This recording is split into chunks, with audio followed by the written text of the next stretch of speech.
artificial intelligence will completely transform our world. But what is AI? Why will it affect you? And how can you and your business survive and thrive through the AI revolution? Welcome to AI and You. Here is your host, author, speaker, and futurist, Peter Scott.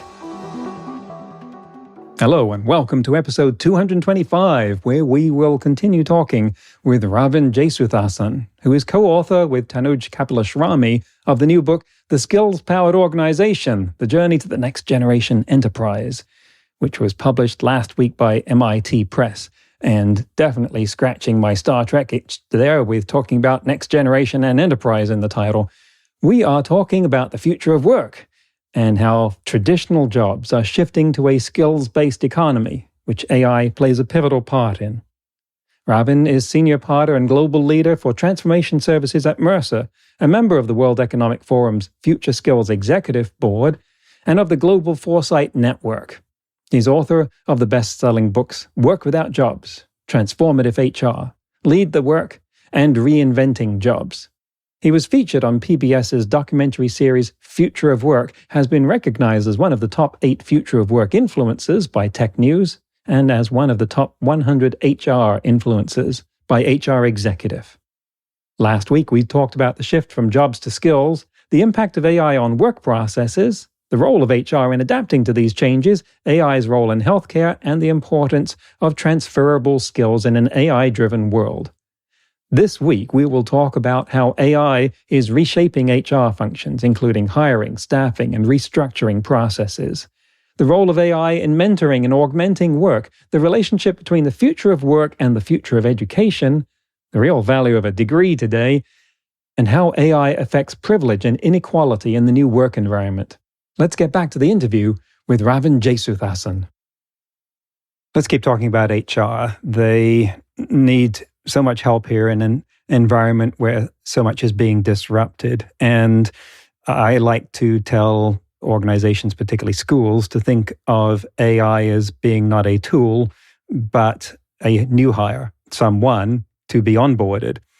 And of course, that would put it within HR's realm. So for HR, how does AI change their function? How do they need to think about the hiring and the staffing and the restructuring process? If we think of higher levels of HR function, how do they need to think about those with AI changing so much of how work is done?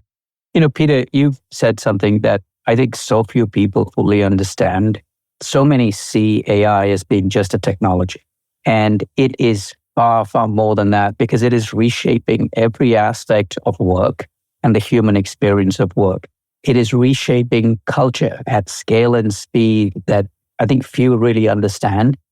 And it's really requiring us to rethink what new cultural artifacts are we creating that will shape the culture in an increasingly machine-augmented operating model. And again, I think your point about onboarding AI is absolutely right. It's going to simultaneously, substitute some aspects of work, augment others. It's going to transform. Your work is augmented and you and I are part of a team that solves a certain problem. Even though my work may not be affected by AI, the fact that yours has a knock-on consequence to mine that many don't fully appreciate. And I think, it's fascinating to see how, in many ways, Peter, AI has really become the accelerant or the turbocharger for all of these conversations around the skills-powered organization. Because it goes back to where we started, right? It's forcing a reckoning around what are those core basic building blocks of work and how do they get reshaped as a result of increasing machine augmentation, and how does that bubble up into the way we think about organizing work, connecting talent to work, and then ultimately even defining what the organization looks like. Because I think there is so much that is being challenged today around, do we need our traditional organization structures? Because we're seeing many more agile constructs accomplish a lot more with a lot less resource intensity. I mean, one of the examples of the sort of thing I'm thinking about there with respect to HR is that if you positioned generative AI in teams where it was acting as a co-worker, it could essentially learn functions of that job in a way that it could then function as a mentor to new employees, that it would learn aspects of the job much the same way that you can feed, say, an employee handbook into Gen AI and ask questions about it. It could learn some of those harder to capture aspects of the job and pass them on. And mentoring is a function that HR oversees to some respect. Yeah, and I might even push it a little further, Peter, because I've got a client, and Brynjolfsson at Stanford has got a great case study of the impact of Gen AI on contact centers. So some of the stuff that Eric's been doing for the last, I think, 18 months, he's been following an organization where they've been using Gen AI in their contact settings. And his research really parallels what I'm seeing in practice with a number of my clients, where I think he was able to show a 15% improvement in the productivity of contact center representatives when they were supported by Gen AI. But what was really astounding was for the novices, people new in role, their increase in productivity was close to 35%, because what they were now doing was they had this mentor, this coach that was fetching information, fetching knowledge, allowing them to operate at a much higher level of proficiency than they typically would have, or that it would have taken them probably like 6 to 9 months to get there. But now, within a month or 6 weeks, I think, they were operating at the level of people who'd been there for over a year because of the power of this technology to democratize knowledge. And it's where we're seeing Gen AI significantly reducing the experience premium across a whole variety of roles. I've seen studies, either the one you're talking about or similar ones, that show those results, that they've measured the bell curve of competence, and AI being used as an assistant to the worker just squishes it, skews it to the right. That's really good news for an employer. I want to talk about one of my favorite topics, which is education. And there's a deep relationship between the future of work and the future of education that I'm engaged with here. And so I wonder if you could lend your insights to how the future of work and the future of education are related. Well, I think they are inextricably linked, Peter, and it's unfortunate that in this country, those conversations are often held separately, because in the work that I do with the Singapore government and with a couple of other governments, they are absolutely viewing these as being integrated, interwoven conversations. So, for example, in Singapore, they've had their Skills Future initiative now for a number of years, where they've defined, I think it's the 30 industries that will reshape that economy. What are the changing skills required for those industries? Worked with the private sector to get their input, and then basically gotten the higher educational system there to create a set of programs where, as they've agreed on the skill transition of how work is changing, ensure that there is a curriculum to support people already in the workforce to acquire those skills, as well as a set of financial and other incentives to the employer, like tax credits, stipends for the individual, so that there is the willingness to allow people to go acquire those skills and then come back and do the work. And it's truly fascinating to see how well orchestrated that is. I think in many other countries, particularly even down to primary education, the demand signals of how, not just technical skills, but how people are expected to work in the future in agile teams, as opposed to technically driven hierarchies, finding their way down into the way curriculum is developed, how kids are taught problem solving, how they're taught to deal with people they disagree with, and we're going to be part of a team, and how to brainstorm and solve problems creatively and with cultural sensitivity, etc. And I see some markers. I routinely speak to the deans of the top 200 MBA schools in the US. And so I see some interesting examples of the evolution, but I don't see it happening in a systemic enough fashion, unlike Denmark or the Middle East or Singapore, for example.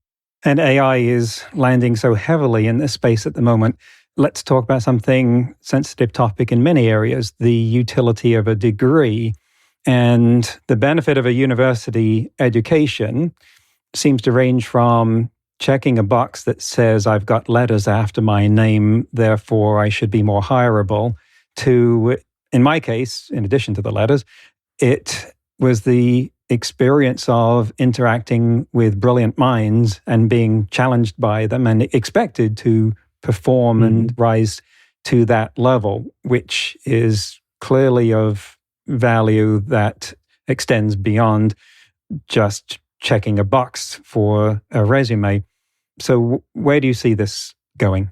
Yeah, Peter, I completely agree with you. I've gotten in trouble a number of times for saying, if the purpose of spending 4 years at a $200,000, $300,000 university is to get a technical degree that has a shelf life of 7 to 10 years, I can't think of a bigger waste of money.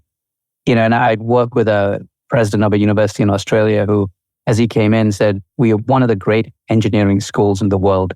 But 10 years from now, nobody's going to come here to get an engineering degree because they can go acquire it through a variety of other means that are far more efficient and effective.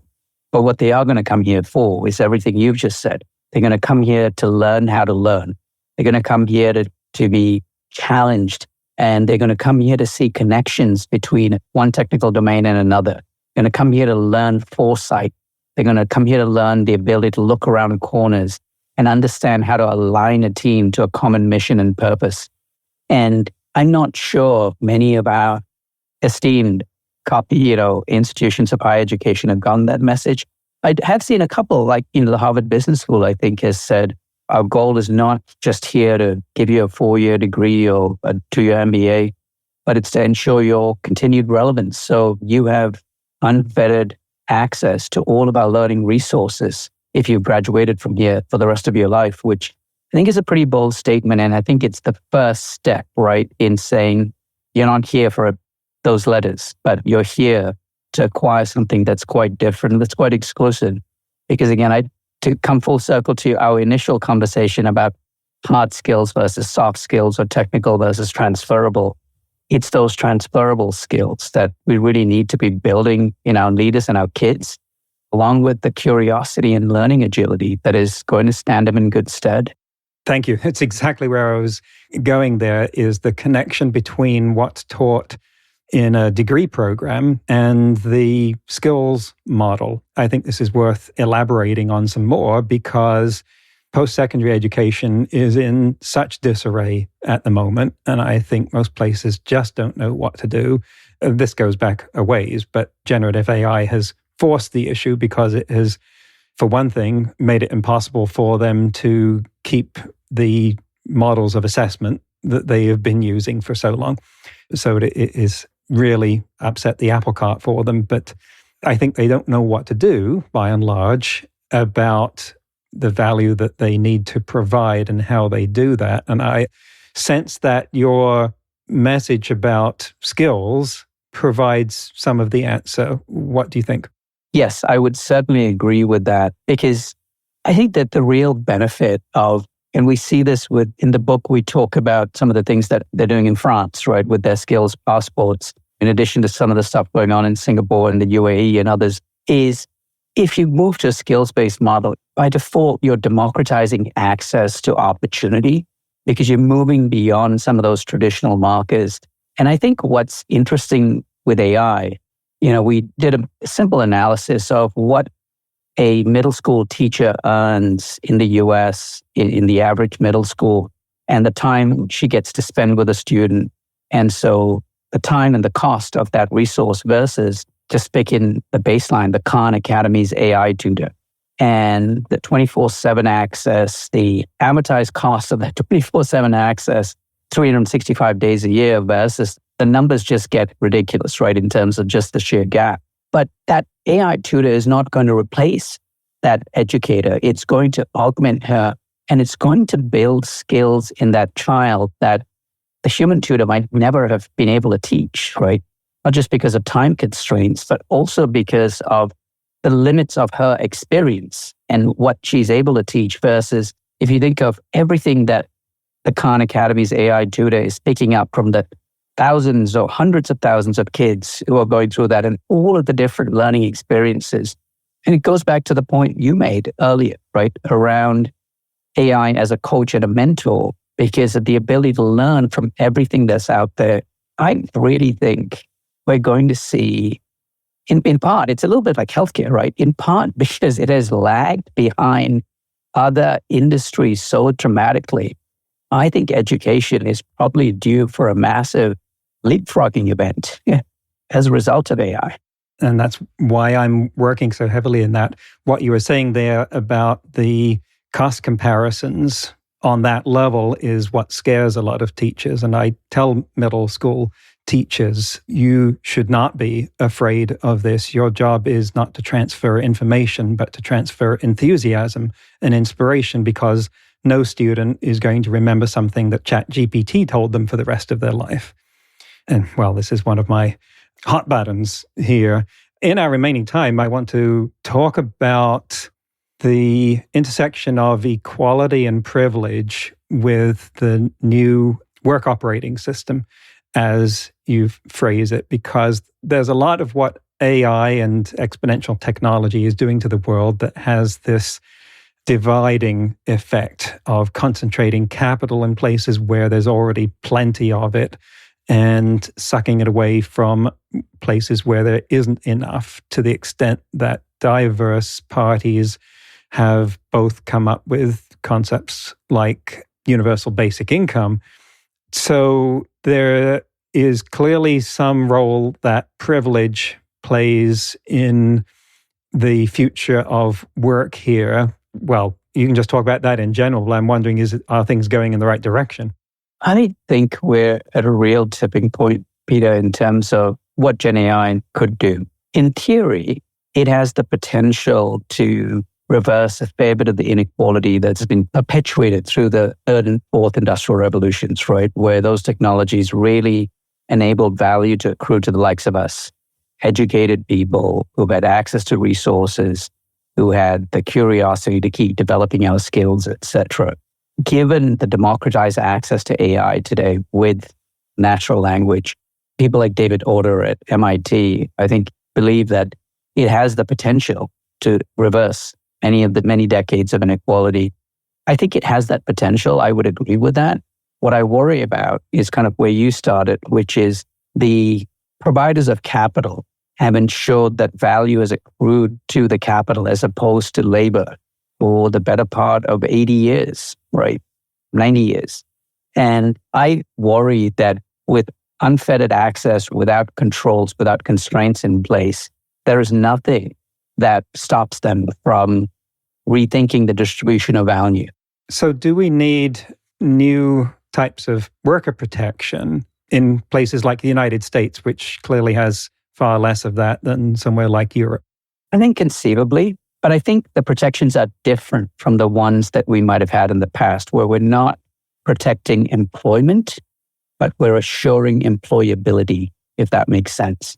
We're ensuring access to opportunity. We're ensuring people have the opportunity to develop new skills and the opportunity to express those skills for economic value. That's interesting. What would that look like if it was legislation? I think what it would look like is, so this may be above my pay grade, but I'm going to take a pass at it. I think it would have elements of co-determination with it. So similar to what you have in Germany with regard to representation on corporate boards to ensure that, again, not with the goal of protecting employment, right? But the goal of ensuring continued employability. I think it would be where upskilling and reskilling are the epicenter of an organization's value proposition. I have an airline client who actually changed their value proposition from that legacy deal of come here for life and you'll work with your parents and grandparents to actually saying, we will develop you for opportunity, either within or without. And I think what it means is organizations have the capability to have the impetus and strategy that it's based on continuously upskilling and reskilling the population to keep up with their business models, and recognizing that there may need to be outskilling as well. If the model has changed so much, or if people don't want to change, right? Again, there's a massive presumption that people want to be upskilled and reskilled. And I've seen plenty of times in my 30 plus career and been told, you know what, this is great, not something that I'm up for. And that could be a white collar or a blue collar person, doesn't make a difference. But I think having the opportunity to upskill, to do something different, to do something in an industry, in a different industry, but with access to opportunities to sort of stay relevant. And so I think it's going to be a true hybrid situation, Peter, where you do need to rethink the social safety nets. I'm not necessarily saying UBI is necessarily the right answer, but perhaps something closer to it might be in combination with some of these other mechanisms that change corporate governance and create a model where as business models change, the workforce is brought along. Thank you. That was a tough question, and I really could see you engaging completely with that. Thank you. It does make me think of a tangent here, which is that Japan still operates in white-collar industries on the model of loyalty between employer and employee for life. Are they handicapping themselves with that, or is something about their culture making that continue to work? Oh, Japan is changing really quickly. I've got a very large team in Japan, and there is a massive change underway, driven, as you might expect, Peter, largely by demographics. From this change from a membership model to a much more what we would recognize in the West as kind of an employment-based model, where there is a lot more structure that's coming in rather than join a company for life and be a salary man and do a whole variety of things, to now saying we're going to introduce a lot more AI and robotics because just the demand for work we can't keep up with. And as you know, immigration is not a means through which they have traditionally plugged gaps, but let's create a lot more structure as it relates to how people are being developed and deployed to work. So there's a massive change underfoot in Japan, and it's been pretty remarkable to see, actually. Well, that will be one of the biggest cultural changes in Japan in the last 50 years, at least. That's amazing. Indeed.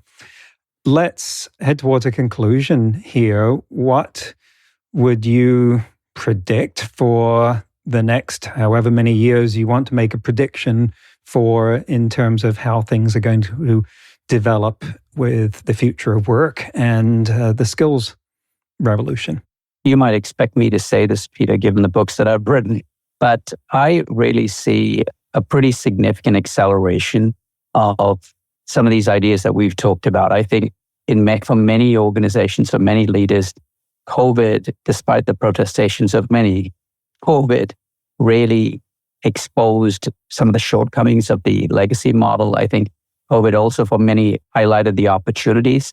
I think you'd overlay on that the impact of the climate crisis and how it's changing skill premiums across various industries, the impact of Gen AI, as we've talked about. And I think you start progressive business leaders and imaginative ones are starting to see the art of the possible and the need to pivot from a legacy structure that has served us well for 140 years, but increasingly is no longer fit for purpose. Oh, fantastic. We've come to the end of our time here. How would you tell people to find your book, your books, and more of what you're doing and what you want them to follow? Oh, absolutely. So 3 things, Peter. They can follow me on LinkedIn, Ravin Jesuthasan. My website is www.ravinjesuthasan.com, which has all of my resources, my speaking materials, access to my books. And the website, the new book, is www.skillspoweredorganization.com. Well, thank you very much. We will have links to those in the show notes and transcript. Ravin Jesuthasan, thank you very much for coming on AI and You. Thank you, Peter. It's been such a pleasure. That's the end of the interview. Again, I am struck by just how big a change is coming in the workplace. And even though there have been so many already, it's clear from what Ravin is saying that we have only scratched the surface of what's going to come so far. No surprise there that we touched on the future of education, that being my main focus at the moment. And if your school or its board or parents could use some alignment and help in determining their AI strategy, well, then please do contact me at peter@humancusp.com. Also, post-secondary education really needs to figure out how AI fits into the process of getting a degree. and right now. Ravin's website is linked in the show notes and transcript. If you liked what you heard and you think more people should hear it, please do give us a 5-star rating and positive review on your podcast platform, or share our episodes, or both. It makes an immense difference. You didn't find us through our late-night infomercials. In today's news, ripped from the headlines about AI, OpenAI has launched their new AI model, recently called Strawberry, now released under the far less catchy title of O1 Preview, and once upon a rumor called Q-Star. It's not GPT-5, and there will still be a GPT-5, but O1 contains what OpenAI would like to call reasoning abilities, derived from a model called Chain of Thought.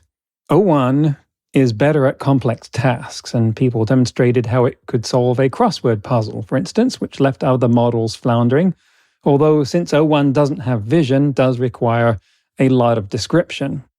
In some benchmark tests of science and competition questions, O1 not only handily beat GPT-4 Omni, but beat expert humans as well. Mark Chen, Vice President of Research at OpenAI, showed how O1 can solve the following puzzle. Quote, a princess is as old as the prince will be when the princess is twice as old as the prince was when the princess's age was half the sum of their present age. What is the age of the prince and princess? End quote. Correct answer is that the prince is 30 and the princess is 40. Also, my test was to ask it how many letter R's there are in the word strawberry, and it correctly answered 3, while GPT-4 Omni is still saying 2. This is, I think, why the model is called Strawberry. Whether it is really reasoning is a matter for debate that won't be settled anytime soon, but you've heard me say before, if it does a job that requires reasoning, it doesn't matter. And O1 is certainly closer to doing more of those jobs. Next week, my guest will be Sir Anthony Selden, whom our guests in the UK will likely first recognize as the author of a new book about former Prime Minister Liz Truss, but is on our show because he is the founder of the UK's AI in Education initiative. Don't miss that next week on AI and You. Until then, remember, no matter how much computers learn how to do, it's how we come together as humans that matters. That's all for this episode of AI and You. Please leave a rating and comment and share with your friends. Get the book Artificial Intelligence and You and see more videos and articles at aiandyou.net. That's aiandyou.net, where you can also send us your questions. Thank you for listening.